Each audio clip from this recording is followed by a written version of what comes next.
58. Wealth, Responsibility and Cowardice. Chalcedon Position Paper number 93, January 1988. In recent years, a very important fact with great repercussions has marked our society. At one time, for better or worse, men of great wealth exercised important powers and positions in society. Their gifts created charities, subsidized the arts, and governed many areas of life. In more ways than one, men of great wealth set the pace. In this century, this has steadily become reversed. In part, this is due to the democratization which Alexis de Tocqueville feared would subvert Western civilization and lead to a barbarization of society. But this is not all. There are other factors which are far more important which have been at work. There is a very clear religious dimension here which we must never overlook. The Bible is clear that wealth brings with it responsibilities. Our Lord sums up the meaning of the law and the prophets in these words: For unto whomsoever much is given, of him shall be much required, and to whom men have committed much, of him they will ask the more. Luke chapter 12, verse 48. The history of Western civilization and Christendom cannot be written apart from these words. Both the medieval church and the Reformation churches have unleashed vast sums of giving by their insistence on the duties of all who prosper, whether little or much, towards others. In every part of the world, such Christian giving has made an impact unequaled in all of history. It warps history to make no note of this fact. In recent years, however, some signs of change are readily apparent. The patronage of the arts is an obvious realm in which the difference appears.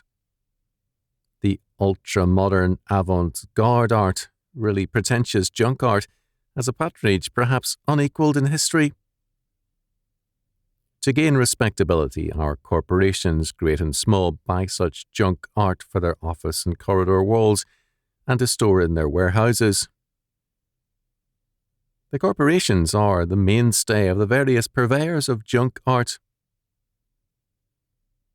At the same time, television has on its quote-unquote public channels all kinds of programs financed by corporations.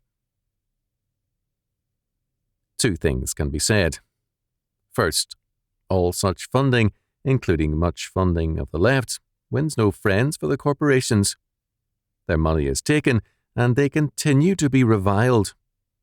They, in effect, finance their own condemnation. Second, the corporations are careful to give little or nothing to Christian churches and agencies which are evangelical or reformed. Except for a few men, they act as though some kind of sin against society would be committed by such a gift. Some executives justify this, saying, "Our shareholders are not all Christian, so it would mean problems if we gave such gifts." But many of their shareholders are Christians. Does their stand and faith count for nothing? Moreover, how many of their shareholders would favour their gifts to leftist causes? The problem lies elsewhere. First, too many corporate executives are men without faith. They may belong to quote-unquote mainline churches, and in some parts of the country are expected to join them for public relations purposes, but they are still men without faith, often in churches without faith. Recent studies have shown that, whereas most Americans affirm a Christian faith, a very great majority of the men in the communications media do not. Moreover, many are strongly anti-Christian. It would be interesting to see if a study of corporate executives would give like results. Of course, for public relations purposes, many such executives would perhaps routinely give dishonest answers. Second, without faith, a man finds courage drained out of his system. For him, then, the world is without meaning, and in such a world, what is worth fighting for? To such a man, easy and evasive solutions are the best. Not surprisingly, cowardice has become very common among corporate executives. Nowadays, to find a courageous executive usually means that he is a believer, whether Christian or Jew. He does not evade responsibility, he assumes it as a privilege. Most, however, have much to lose and no faith, and hence are timid and cowardly. As a result, most corporate leaders today are supportive of power, whoever holds it.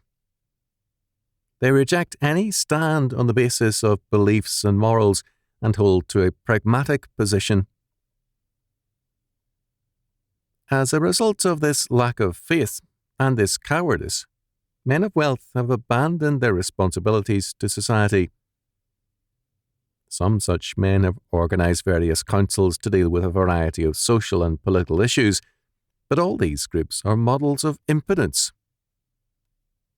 If a problem arises and a group or people become threatening, the quote, solution, end quote, is to throw money at them. Hence our foreign aid program, and hence, too, our insane bank loans to countries incapable of repayment.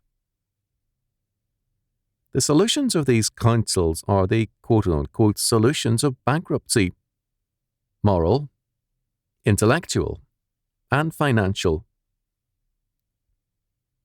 Because of this, we have seen the rise of underground man, of the lowest elements in society. They are the new revolutionary element. They are bold because, having nothing, they have nothing to lose. And they are bold because they can smell the fear of them by the rich and also by the middle class. Moreover, because the rich and the middle class are marked by a weak faith or no faith at all, they were cowardly when challenged. The underground people, sensing this, push as much as they can. Once underground man was confronted with the challenge of the gospel of Jesus Christ. Now money is thrown at him in the vain hope of buying him off. Cowards find talk of conspiracies comforting. Conspiracies have always existed, but men of faith have conquered them again and again over the centuries. Now, as someone has rightly observed, the homosexuals have come out of the closet, and the Christians have entered the closet.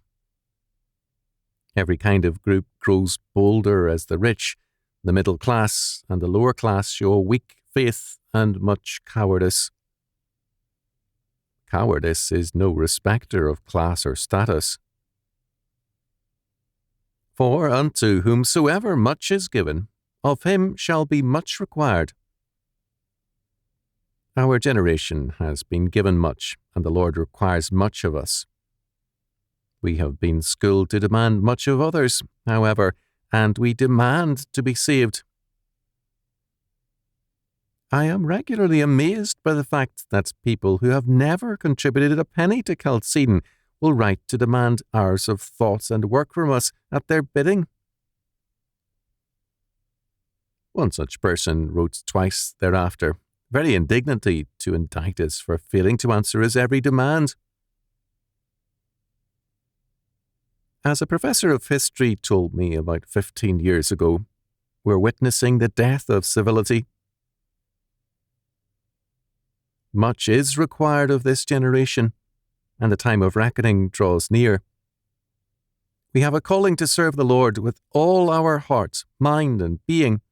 We have a work to do, or a judgment to face. As against all that we face, we have the power of God unto salvation. Romans chapter 1, verse 16. If we know Christ, then we know the power of his resurrection. Philippians chapter 3, verse 10. So that we are summoned not to continue in weakness or cowardice, but in his almighty power